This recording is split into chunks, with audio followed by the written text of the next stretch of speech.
ሰራተኛዋ ዮርዳኖስ እዚህ ቤት በጣም ከባድ ምስጢር ይዛለች። በተለይ ደግሞ ተደብቃ የሰማችው ወሬ በጣም ከባድ ነው። እናም አባታቸው የእናታቸው ገዳይ እንደሆነ ስታቅ በጣም ነበር የከበዳት። እናም እዚህ ቤትም መስራት ፈራች። ነገር ግን ደግሞ ግዴታ ስራ ያስፈልጋታል። ምክንያቱም ታማሚ እናት ስላላት ለእሷ ግዴታ መድኃኒት መግዛት ያለባት እሷ ነች። እናም ለወንድሟ ትደውልና እዚህ ቤት በጣም ትልቅ ችግር አለ። እናም እናታቸውን የገደለ አባታቸው ነው ትላለች። አሁን ላይ ደግሞ ስታጣራ በእንቅልፍ መድኃኒት ሲላቸው ግን በስህተት መድኃኒት ሰጥተውትኝ እናታቸውን እንደገደለ ነበር የማውቀው። እናም ይህን ነገር ስለሰማች ልጁ ወይም ደግሞ ለምስታኔ ለመንገር ትፈልጋለች። ነገር ግን ደግሞ ከነገርኩት ደግሞ በጣም ከባድ ነው፣ እናም ጨንቆኛል ትለዋለች። እና እሷ የምትደውለት ወንድሟ አረ እንደዛ እንዳታረጊ፣ አንቺ ህይወትሽን አትፈልጊውም እንዴ? በቃ ሁሉንም ነገር ጥለሽ ነይ እባክሽን ይላታል። ይህንማ ማድረግ አልችልም፣ ገናም ደግሞ ደሞዜንም አልተሰጠኝም ትለዋለች። በቃ ይዞሽ ለማንኛውም እየደወልሽ ያለውን ነገር አሳወቂኝ ይላታል ወንድሟ። እሺ ችግር የለም ግን እናቴ እንዴት ናት ብላ ትጠይቀዋለች። እናም እናቷም ደህና እንደሆነች እና እንዲሁም ደግሞ መድኃኒት እንደሚያስፈልጋት ይነግራታል። እሷም ምሽትልና ስልኳን ትዘጋለች። ወንድሟ ደውላ ስማማ የሰፈራችን ልጅ እኮ ያን ታሪክ እኮ ለሲባራ ነገርኳትኝ ትለዋለች። ልጅ ተይ ግን ህይወትሽን አደጋ ላይ አትጣይ ይላታል ወንድሟም። እውነት ግን እናቷን በጣም ትናፍቃለች።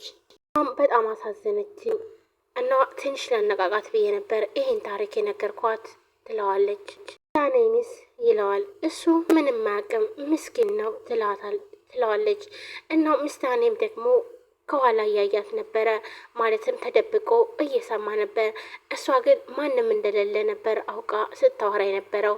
ምንማ እኮ ምስታኔ መጣ እኔ ተረሰው ይላታል። አይ ሚኪ እንደዚህ አትበል ይከፋኛል፣ አንተ ያለኝን ቦታ እያወክ ትለዋለች። እናም ይሄን ቃላት ምስታኔ ተደብቆ እየሰማ ነበረ እና በጣም ተናዶ ይሄዳል። እሷ ትክ ብላ ስታየው እሱም በጣም ተናዶ ይሄዳል።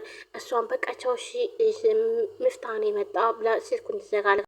በቃ ቻው ምስታኔ እኮ መጥቶ ነው፣ ግን እኮ ድምፁን አልሰማሁትም።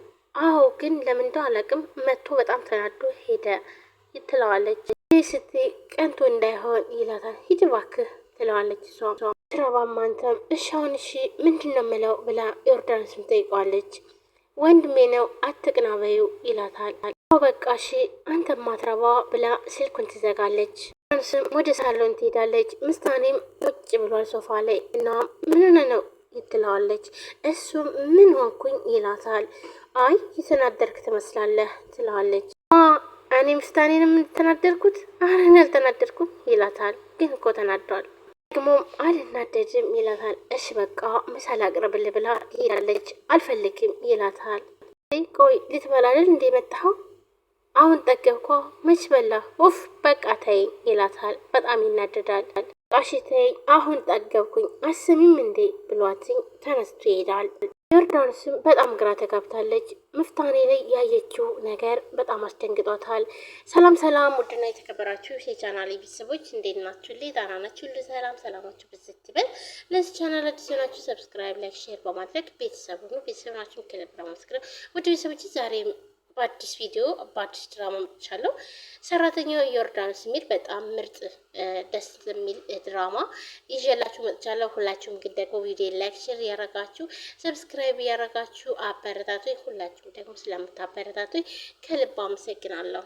ሆራም ምስታኔን ትጠራለች፣ በተደጋጋሚ ትጠራለች። እናም ዮርዳኖስ ወጥቷል ትላታለች። ወጥቷል ማለት ቆይ ምሳውን ሳይበላ ነው እንዴ የሚወጣው ትላታለች። አዎ ተመልሶ ወጣ ትላታለች። ታቸውም ትመጣለች እና መጣሽ እንዴ ማርታ ትላታለች። ማራም ብዙ ጊዜ እናቷን በስሟ ነው የምጠራትኝ፣ አባቷን ግን በጣም ነው የምትወደው፣ እናቷን ግን አትወዳትም። የእውነትም ግን ወላጅ እናቷ አይደለችም። ነገር ግን እሷ ግን ወላጅ እናቷ እንደሆነች ነው የምታውቀው። ይህን ደግሞ የሚያውቁትኝ አባቷና እንዲሁም ደግሞ የእንጀራ እናቷ ብቻ ናቸው። እናም ለእናቷ በጣም ብዙ ጥላቻ አላት። እናም ፍቅረኛዋ ስታገኘው ለእናት ስለ እናት ግጥም ሲገጥም እንዲሁም ደግሞ ሲሰጣትኝ ያን ነገር አትፈልገውም።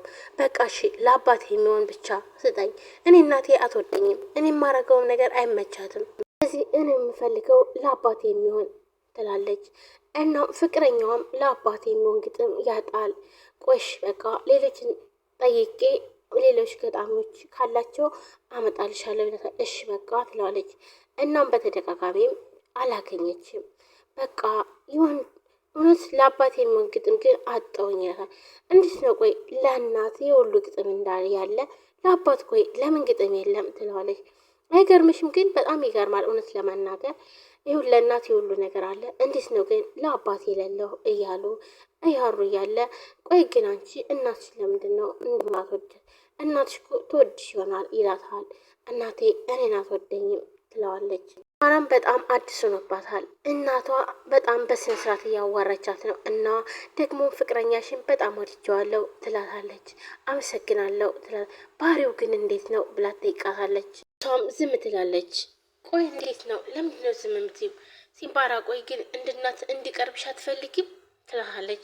ለምንድን ነው የማልፈልገው አመሰግናለሁ ትላታለች። ዛነውን ቆይ ምን አመጣው ትላታለች። አይ ስለ እናት የእናትነት ስሜት ስለሰጠሽኝ እናም እኔ የምወደውንም ስለወደድሽልኝ ትላታለች። ይሄ እኮ ግዴታዬ ነው ትላታለች እናቷም።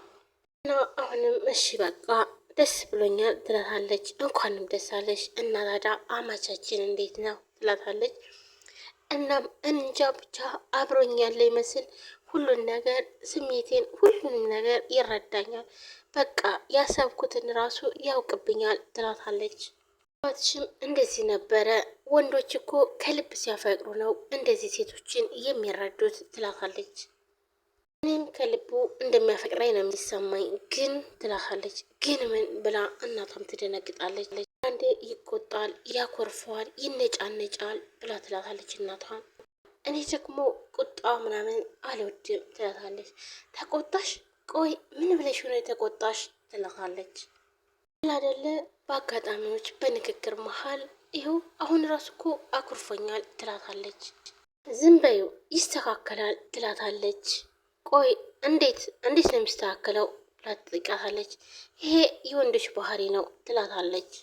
ደግሞ በቅርቡ ይተዋል ትላታለች። እናም ውሽ እንደው በተወና በተከላከልኩኝ ትላለች። ብታኔም በጣም ተናዶ ወደ ስራ ቦታ ይሄዳል እና ጓደኛውም ቆይ ምንድን ነው እንደዚህ ፊትን ጥለው ይመጣ ዛሬ የበላኸው ንዴት ነው እንዴ ይለዋል። ባክን አልበላውም ይለዋል። አንተ በምግብ ልጨክን እኔ እንጃ አይገርምህም ግን እኮ አልበላውም ይለዋል። የሌለ ነበር እኮ እርቦኝ የነበረው ይለዋል። እና ምን ተፈጠረ ብሎ ጓደኛውም ይጠይቀዋል። የወርዲ ፍቅረኛ አላት ብሎ ይለዋል።